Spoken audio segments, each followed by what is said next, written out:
Hello everyone, स्वागत है आपका अपने यूट्यूब चैनल जीएस क्लासेस में। तो जैसा कि आप जानते हो कि हमने कक्षा 10 का लेक्चर नंबर 1 पढ़ लिया है, जिसमें हमने रासायनिक अभिक्रिया और रासायनिक समीकरण को जान लिया है। और आज हम ये सीखेंगे कि रासायनिक समीकरण को संतुलित कैसे करते हैं। तो पहले हम ये जानेंगे कि रासायनिक समीकरण संतुलित करने की जरूरत क्यों पड़ी। दूसरे नंबर पर हम सीखेंगे कि रासायनिक समीकरण संतुलित कैसे करते हैं। तो करते हैं फिर शुरू। तो चलो फिर। तो सबसे पहला क्वेश्चन हमारा यही बनता है कि रासायनिक समीकरण को संतुलित करने की क्या आवश्यकता है। तो एक नियम पढ़ा हुआ है आपने कक्षा 9 में, द्रव्यमान संरक्षण का नियम। तो उस नियम में ये बताया गया है कि द्रव्यमान को न तो नष्ट किया जा सकता और न ही उसे उत्पन्न किया जा सकता, यानी कि एक रूप से दूसरे रूप में चेंज किया जा सकता है। यानी द्रव्य अविनाशी है, द्रव्यमान अविनाशी है, ना तो उसे नष्ट किया जा सकता है और न ही उसे उत्पन्न किया जा सकता। यानी कि किसी केमिकल रिएक्शन में जितना वेट अभिकारक का होगा उतना ही उत्पाद का होगा। तो यही कारण है कि हम रासायनिक समीकरण को बैलेंस करते हैं। मान लो हमने एक तरफ जो है ज़्यादा कुछ ले लिया और दूसरी तरफ हमें उतना नहीं मिला, तो इसका मतलब वो नियम क्या हो जाएगा, फेल हो जाएगा। इसलिए हम रासायनिक समीकरण को क्या करते हैं, संतुलित करते हैं। तो करते हैं फिर शुरू। इसका आंसर लिख, तो मैंने इस क्वेश्चन का आंसर लिख दिया। लिखने में थोड़ा टाइम वेस्ट होता है इसलिए मैंने लिख दिया है। तो समझो, द्रव्यमान संरक्षण के नियम अनुसार किसी भी रासायनिक अभिक्रिया में द्रव्यमान का न तो विनाश होता है और न ही निर्माण होता है। यानी किसी रासायनिक अभिक्रिया में द्रव्यमान का न तो विनाश होता है न ही निर्माण होता है। अर्थात किसी भी रासायनिक अभिक्रिया के उत्पाद तत्वों का कुल द्रव्यमान अभिकारक तत्वों के कुल द्रव्यमान के बराबर होता है। इसलिए हमें रासायनिक समीकरण संतुलित करनी पड़ती है। मान लो हमने कोई रासायनिक समीकरण संतुलित नहीं करी तो क्या होगा। तो होगा ऐसा कुछ कि हम इधर, तो मान लो इधर हमने जो मास लिया है रासायनिक अभिक्रिया में, जो मास लिया, द्रव्यमान लिया है, इधर तो हमने ले लिया ज़्यादा, यानी ज़्यादा ले लिया, अधिक। और इधर जो है प्रोडक्ट में उत्पाद में जो मास मिला हमें, वो मिला है क्या, वो मिला हमें कम। तो होगा क्या, इसका मतलब ऐसा तो होना नहीं चाहिए। इसका मतलब तो ये नियम गलत है फिर। तो यही कारण है कि हमें रासायनिक समीकरण संतुलित करनी पड़ती है। अब अगली बात हम सीखेंगे कि रासायनिक समीकरण को संतुलित कैसे करें। तो इसे मैं मिटा देता हूँ पहले। अगला जो अपना टॉपिक रहने वाला है, रासायनिक समीकरण को संतुलित करना हम सीखेंगे।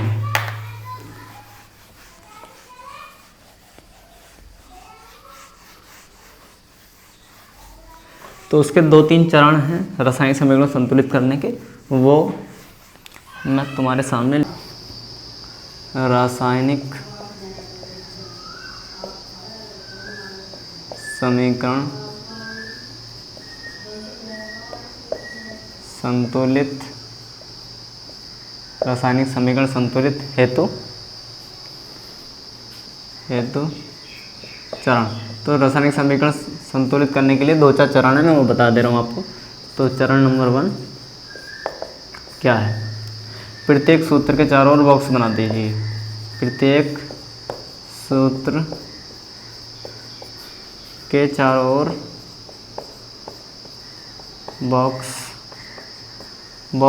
प्रत्येक सूत्र के चारों ओर बॉक्स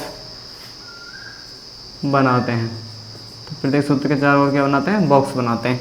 जैसे मैं एक केमिकल रिएक्शन लिख दे रहा हूँ, FeH2O, यहाँ पे Fe3O4 और H2। तो मैं इसके चारों ओर क्या बनाता हूँ, बॉक्स। क्योंकि बॉक्स बनाने के बाद, क्यों बनाते हैं बॉक्स, पहला क्वेश्चन ये, बॉक्स इसलिए बनाते हैं कि इसमें तुम कोई चेंजिंग ना कर दो अंदर। तो इसमें कोई चेंजिंग नहीं करनी है हमें, इसके आगे पीछे आगे चेंजिंग करनी है, जो भी करनी है। और सेकंड स्टेप क्या है, चरण नंबर 2। ठीक, चरण नंबर 2 क्या है, असंतुलित समीकरणों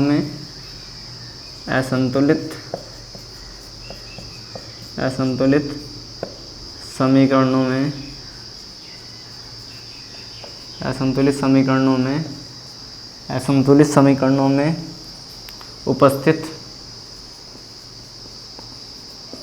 उपस्थित विभिन्न विभिन्न तत्वों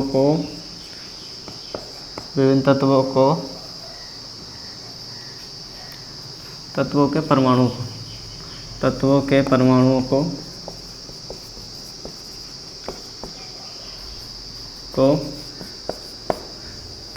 परमाणुओं की संख्या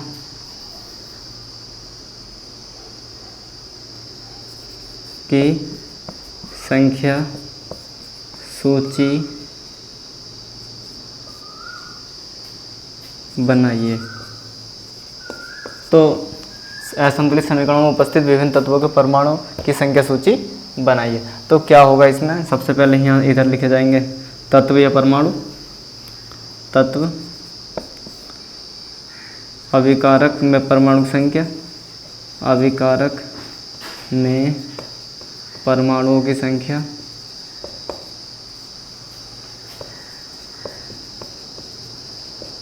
और उसके बाद उत्पाद में परमाणुओं की संख्या।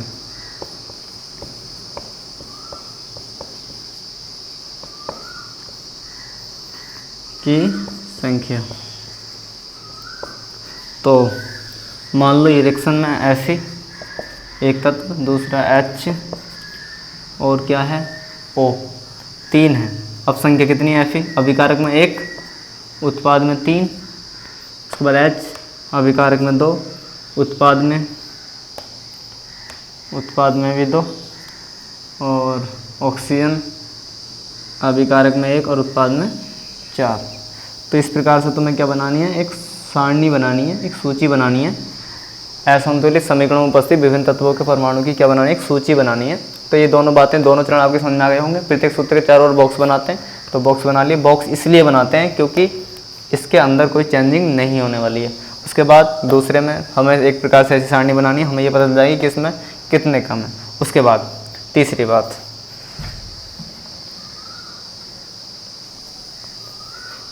बात जो है,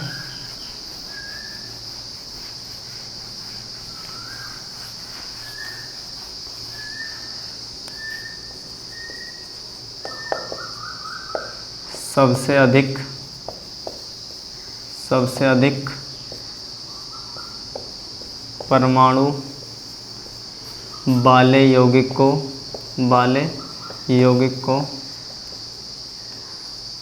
सबसे पहले संतुलित करते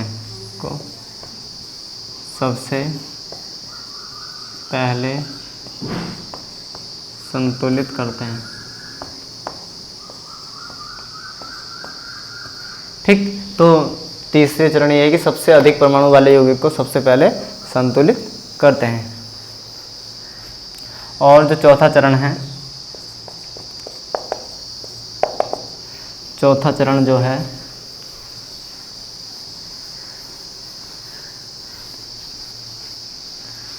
इसी प्रकार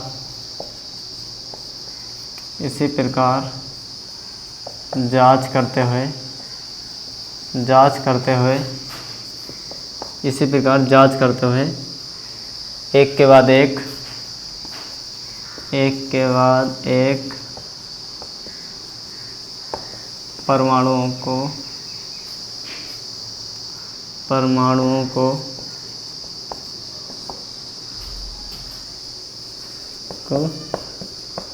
संतुलित करते हैं।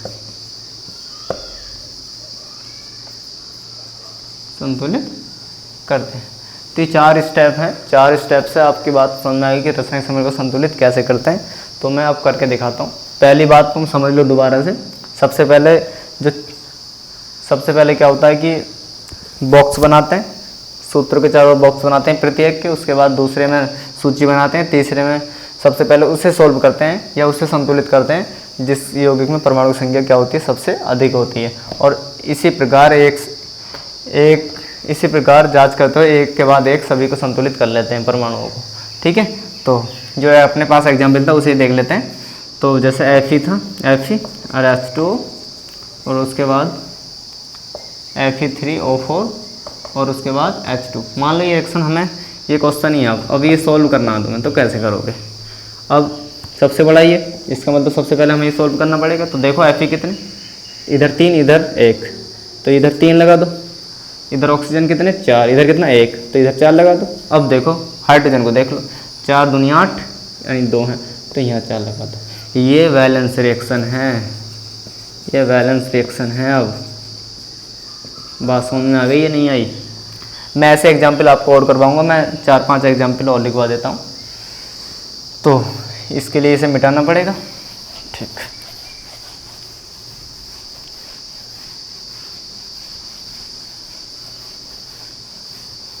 तो क्वेश्चन कराने से पहले एक छोटी सी बात और बताऊंगा मैं। रासायनिक अभिक्रिया को, यानी रासायनिक अभिक्रिया को और अधिक सोचनापूर्ण बनाने के लिए कुछ हम 2-4 काम और करते हैं, मैं उनके बारे में और बता देता हूँ।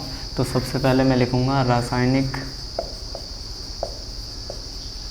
रासायनिक अभिक्रिया को अधिक सूचनापूर्ण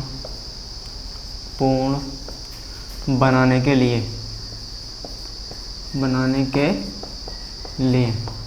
तो 2 स्टेप हैं। नंबर 1 भौतिक अवस्थाओं के संकेत लिखते हैं, भौतिक अवस्थाओं के संकेत लिखते हैं। भौतिक अवस्थाओं के क्या लिखते हैं? संकेत लिखते हैं। तो जैसे सॉलिड, अगर हमारा जो मटेरियल है अभिकारक में कोई सॉलिड है, तो सॉलिड को क्या लिखते हैं? एस लिखते हैं, यानी ठोस। उसके बाद द्रव, लिक्विड, इसे लिखते हैं एल। क्या लिखते हैं? एल। इसे लिखते हैं एल।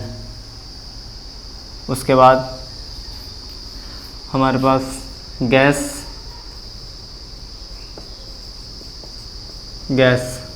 तो गैस में हम क्या लिखते हैं? जी लिखते हैं।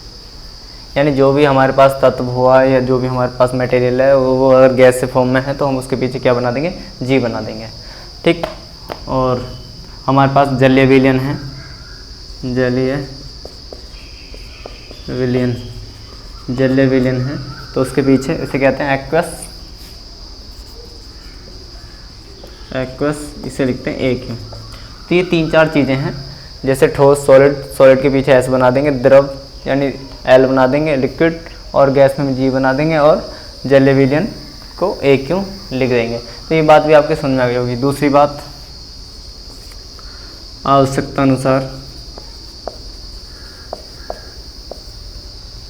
अनुसार अगर ताप हमें लिखना है, ताप, दाब या उत्प्रेरक को हम तीर के ऊपर या नीचे लिखते हैं, ऊपर या नीचे लिखते हैं। अगर हमें आवश्यकता है इन चीज़ों की तो हम ताप, दाब, उत्प्रेरक को हम तीर के ऊपर या नीचे लिख देते हैं। ठीक है, ये बात समझ में आ गई होगी। जैसे मान लो कोई रिएक्शन है, ये कोई हो रही रिएक्शन है N2 + H2, और यहाँ पे हमें कैटलिस्ट लिखना, मोलिब्डेनम और Fe, और टेम्परेचर लिखना, प्रेशर लिखना, तो हम यहाँ पे लिख सकते हैं इस तरीके से। तो ये वाली बात भी आपके समझ में आ गई होगी। तो अब हम एग्जाम्पल करवाएंगे। तो ये दोनों चीज़ें तो आपके समझ में आ गई होंगी, दोनों बातें। तो भौतिक अवस्थाओं के जो संकेत लिखते हैं वो ऐसे लिखते हैं, ठोस एस बना देंगे, द्रव यानी कि एल बना देंगे, और अगर गैस है तो उसे जी बना देंगे। ठीक है, जैसे ये N2 था, N2, अगर ये गैस है तो जी बना देंगे, हाइड्रोजन गैस है तो जी बना देंगे। ठीक है, मान लो अमोनिया जो है वो लिक्विड होती तो एल बनाते, अगर गैस है तो जी बना देंगे। ठीक है, तो ये वाली बात तो आपकी समझ में आ गई होंगी। तो अब आगे चलते हैं। अब रासायनिक समीकरण को संतुलित करना सीखते हैं। अब कैसे रासायनिक समीकरण संतुलित होती हैं, तो कुछ एग्जाम्पल मैं ले रहा हूँ यहाँ पे। तो अब क्वेश्चन सोल्व करते हैं। जैसे कुछ आसान सा एग्जाम्पल लेता हूँ, N2 + KH2 और रिएक्शन हो रही है NH3। ठीक, तो इसे कैसे सोल्व करेंगे, ये भी गैस है, ये भी गैस है और ये भी गैस है, ठीक। तो देखो N2, अब मैंने उसमें बताया था कि सबसे पहले उसे सोल्व करते हैं जिसमें परमाणु संख्या अधिक होती है, उस यौगिक को सोल्व करते हैं जिसमें परमाणु संख्या सबसे अधिक होगी। तो देखो ज़रा, अब N2 H2 और NH3, तो इसका मतलब नाइट्रोजन 2, यहाँ पे 2 लगाना पड़ेगा। अब हाइड्रोजन कितने हो गए, 6, अब 3 दूनी 6, तो यहाँ कितना लगाना पड़ेगा, 3। अब ये रिएक्शन क्या हो गई, बैलेंस रिएक्शन हो गई। बात समझ में आ गई नहीं आई आपके। चलो दूसरा एग्जांपल ले लेते हैं। मान लो H2S की रिएक्शन किससे कराई हमने, O2 से कराई, मिला हमें क्या, वाटर और SO2, वाटर लिक्विड है और SO2 गैस है, O2 भी गैस है ऑक्सीजन, और H2S भी गैस है। अब देखो ज़रा, अब वही बात करेंगे, सबसे पहले किसे सोल्व करें। देखो सबसे पहले सारणी बनाते हैं, सारणी बनाने की जरूरत नहीं है यहाँ पे। तो देखो हम डायरेक्ट ही सोल्व करेंगे, हम क्या करेंगे, डायरेक्ट, सारणी में ही नहीं बनाऊंगा, यानी बहुत टाइम वेस्ट हो जाएगा। तो देखो ज़रा यहाँ पे सल्फ़र सल्फ़र, यानी सल्फ़र बराबर है हाइड्रोजन, 2 हैं इधर, इधर भी 2 हैं, यानी कि कमी किसकी है, ऑक्सीजन की। इधर 2 और 1 3 ऑक्सीजन है, इधर कितने हैं, 2। मान लो हमने यहाँ पे 2 लगा दिया, 2 दूनी 4 और 1 5, अब भी 5 ऑक्सीजन है।